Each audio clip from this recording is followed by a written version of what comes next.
February 2nd, 2026. Al-Nassr versus Al-Riyadh. The stadium is packed, fans are chanting, but there's one problem. The biggest name in football history is nowhere to be found. Cristiano Ronaldo, 5 Ballon d'Ors, the man who put Saudi football on the map, the player earning over $500,000 per day, has gone on strike. Not injured, not suspended, not rested, on strike. And 3 days later, the Saudi Pro League fires back with a warning so brutal, it sent shockwaves across the football world. No individual, however significant, determines decisions beyond their own club. They just told the GOAT, "You're not bigger than us." But here's what they're not telling you. This isn't about one game. This isn't about ego. This is about something much darker, something that was always going to explode. Today, we're exposing the real reason Ronaldo walked away, and why Saudi football might never recover from this. Let's get into it. To understand why Ronaldo snapped, we need to rewind exactly 1 month, January 2026. Transfer deadline day. Picture this. You're Cristiano Ronaldo. You're 41 years old. The clock is ticking on your legendary career. Every transfer window is precious. Every signing could be the difference between lifting a trophy or going home empty-handed. You're sitting there, refreshing Twitter, waiting for your club to announce the big signings, the reinforcements, the statement transfers that show the world Al-Nassr means business. The window closes. And what does Al-Nassr announce? Haidir Abdul Karim, a youngster. Potential for the future. That's it. One signing. Meanwhile, across town, here your biggest rivals, Al-Hilal. They just pulled off the transfer of the season. Karim Benzema, Ballon d'Or winner, Champions League legend, your former Real Madrid teammate. He's just been announced on a permanent deal. Not a loan, permanent. And where did he come from? Al-Ittihad, another Saudi club. They basically just gifted Al-Hilal a world-class striker during a title race. Oh, and by the way, Al-Hilal are 1 point ahead of Al-Nassr in the league. 1 point. And just to twist the knife even deeper, Benzema scores a hat-trick on his debut. Now imagine you're Ronaldo watching this unfold. How would you feel? Here's where it gets interesting. According to multiple reports, Ronaldo didn't just sit there and take it. He tried to block the transfer. Think about that for a second. So Cristiano Ronaldo, the ultimate competitor, tried to stop Benzema from joining Al-Hilal because he saw it for what it was, straight-up favoritism. And when that didn't work, he made himself unavailable for the Al-Riyadh match. Not injured, not sick, just unavailable. Al-Nassr won 1-0 without him, but Ronaldo's message was crystal clear. I'm not playing until things change. He shows up to training a few days later, but insiders are saying he's ready to boycott again. Ready to sit out the biggest match of the season, Al-Nassr versus Al-Ittihad, unless he gets guarantees. Real guarantees about investment, about fairness, about competing on a level playing field. And that's when the Saudi Pro League decided they'd had enough.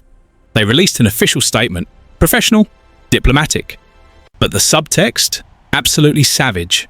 No individual, however significant, determines decisions beyond their own club. Translation: Ronaldo, you might be the GOAT, but you don't run this league. Now, on the surface, that sounds reasonable, right? No player should be bigger than the league. But when you dig deeper into what's really happening in Saudi football, this statement is borderline laughable, because there's one organisation that does determine everything, and their fingerprints are all over this mess. Let me introduce you to the Public Investment Fund, the PIF, Saudi Arabia's sovereign wealth fund.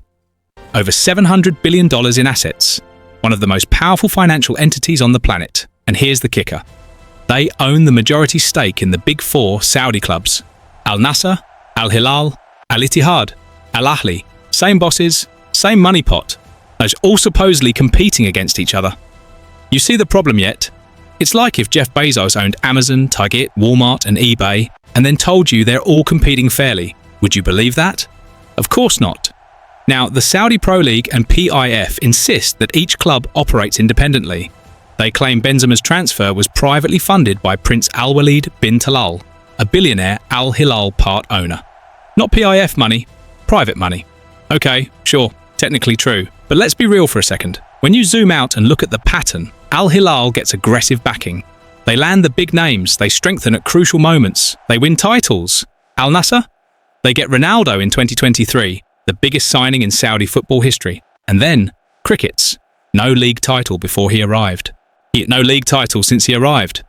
And now, while they're 1 point behind in the title race, their biggest rivals get Benzema, a proven goalscorer, a clutch performer. You think Ronaldo doesn't see what's happening? The man has won everything there is to win in football. 5 Champions Leagues, 7 league titles across 3 countries. He didn't get to where he is by being naive. He sees the pattern. He sees the golden child treatment Al-Hilal is getting. And he's calling it out. Now, here's where it gets complicated. Because some people are saying, bro, he's making over $500,000 a day. Just play football and shut up. And look, I get it. That's an insane amount of money. Most of us can't even fathom that kind of wealth. But here's what those people are missing. Ronaldo didn't come to Saudi Arabia just for the money. Yeah, the contract is massive. He's renewed until 2027.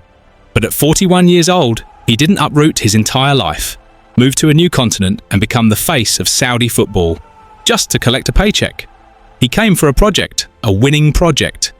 He came because they sold him on the vision of dominating Saudi football, of winning titles, of cementing his legacy even further.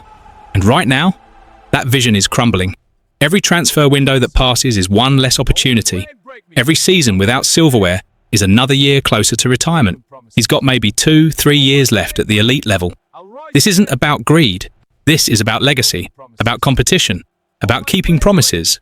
And when you're Cristiano Ronaldo, when you've spent your entire career being the best, demanding excellence, pushing everyone around you to be better, watching your rivals get preferential treatment, that's unacceptable. Sound familiar? Because we've seen this before. Karim Benzema literally just went through the same thing at Al-Ittihad months ago, struck over what he called an insulting contract renewal. They offered him image rights, but no pay increase.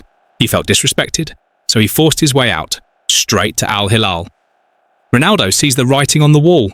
He sees the same pattern, and he's got leverage. If he walks away, and there are whispers of a €50 million release clause this summer, the Saudi Pro League's entire image collapses. The legitimacy they've built, the global attention, the credibility, gone in an instant. As officials are losing patience, but they need him way more than he needs them. So what happens next? Well, reports are saying Ronaldo is expected back for the Al-Ittihad clash. Top of the table, massive stakes, the kind of game he lives for. But if he shows up, it doesn't mean this is over. Not even close. Sources say he's demanding guarantees, real commitments about fair investment, about leveling the playing field, about Al-Nassr getting the same backing as Al-Hilal. If those promises don't come, expect more boycotts, more drama, more headlines. And there's another twist. Privatization rumors are swirling. Some clubs might go private, breaking away from PIF ownership entirely. That could solve the favoritism problem. But short term, it's going to be messy as hell. Then there's the nuclear option. Ronaldo could leave this summer. Or MLS has been rumored. And European return? Unlikely at his wages, but this is Cristiano Ronaldo we're talking about. Never say never. Imagine the scenes if he actually leaves. The Saudi Pro League's grand experiment, bringing legends to the Middle East, building a global brand, competing with Europe, would be exposed as exactly what critics always said it was. A vanity project built on money, not merit. But here's the thing that nobody's talking about. This isn't just about Ronaldo. This is the Saudi Pro League's growing pains being exposed for the world to see. This is what happens when you try to manufacture a competitive league, while one entity controls all the pieces. You can't have real competition when the same people own everyone.